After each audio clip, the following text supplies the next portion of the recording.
Hello, everyone. This is John Burness talking to you all again. I would just like to talk about a project I made several months ago, and I would love to provide commentary on it because I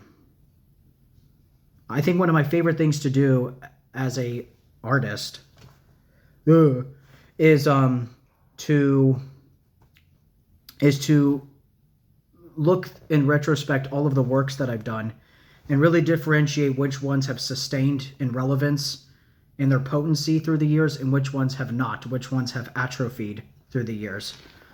And throughout the past year, this one has probably been the strongest. I think this one has been the most, this project, I don't think it's the best thing I've ever done. It's not the most sophisticated or maybe not even the most beautiful thing I've ever done. But I think it's the most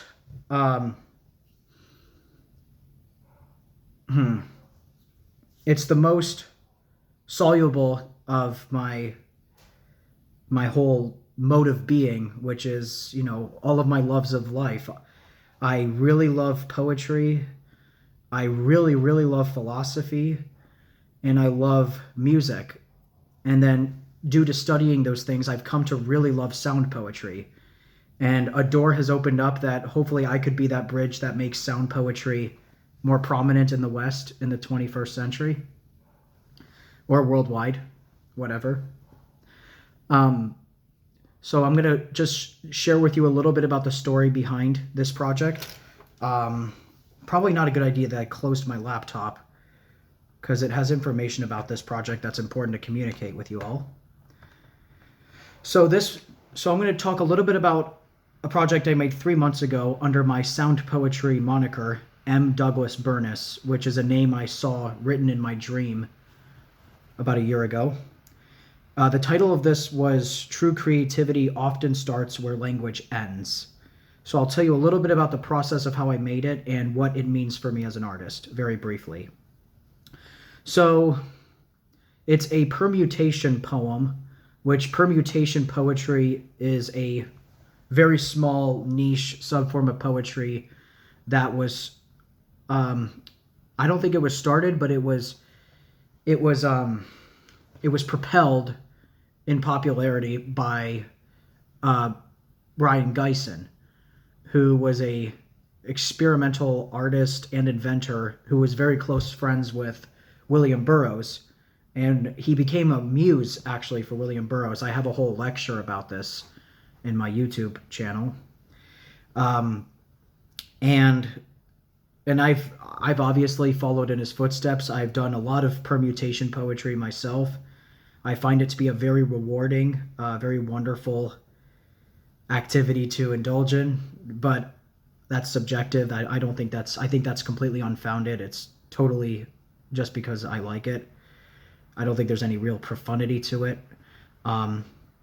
So it was a permutation on a phrase by Arthur Koestler, who was a very prominent intellectual from the 20th century. I think he was primarily an essayist, but he had a very incredibly interesting life story. He befriended, I think, every single notable Western intellectual during his time, which was from, I believe, the early 20th century to the late post-war years, which that's a lot of groundbreaking intellectual work. And I think he befriended all of them. That's what I've heard several people in those circles say. And the title of this and the main phrase, true creativity often starts where language ends, is a quotation of his. So I did the permutation, and there was really nothing to it. To do a permutation poem is very, very, very easy. So you take a certain phrase, and then you use the cut-up technique, and then you rearrange it using the cut-up technique however many times you want. I've seen people do it only 5 times, 6 times. I've seen people do it triple digits amount of times. So that's where the phrase came from, and that was the main inspiration before I made this project. And now afterwards, what has this project meant to me since?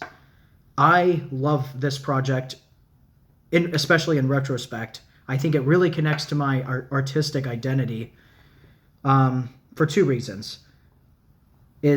Unfortunately, it's not even particularly profound or logic-based reasons. It's very personal, very subjective reasons why I love it so much, to the point where I want to communicate some commentary about it. So the reason number one is it really amplifies my love for philosophy, especially reading a little bit of Wittgenstein, Ludwig Wittgenstein. I'm sorry. It's hard to pronounce his name. About the philosophy of language, where he really propelled the idea that language has been the most underestimated aspect in all of epistemology and philosophy and the foundation of all of our knowledge. And he talks about how underestimated the importance of language has played into that.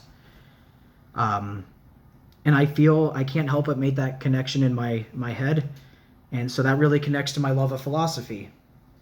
And the other thing, and this is the second reason, the other thing that it amplifies my love of is sound poetry, which I've said this over and over again, the main premise of sound poetry is poetry that has to be performed audibly and is completely baseless in just written literature, right? So, and that sentence is sort of sound poetry. It's a sort of one sentence sound poetry manifesto. And unfortunately, I sound very pretentious and nerdy, and I really hope I don't come across as pretentious, nor any of my work. And that's why I do find it important to come up with commentary. And I know a lot of brilliant people, such as Alexander Pushkin and Wittgenstein, they both talk about how bad it is to explain your work and to only describe it. I feel the only thing more pretentious than what I do is being ambiguous about it. I think ambiguity is a really bad thing, unfortunately, as an artist, as I've gotten older and more experienced. So that's why I do find it very necessary to provide commentary for my work, so that other people understand what this means and what I'm doing, and that it doesn't become, so that this alternative poetry thing does not become so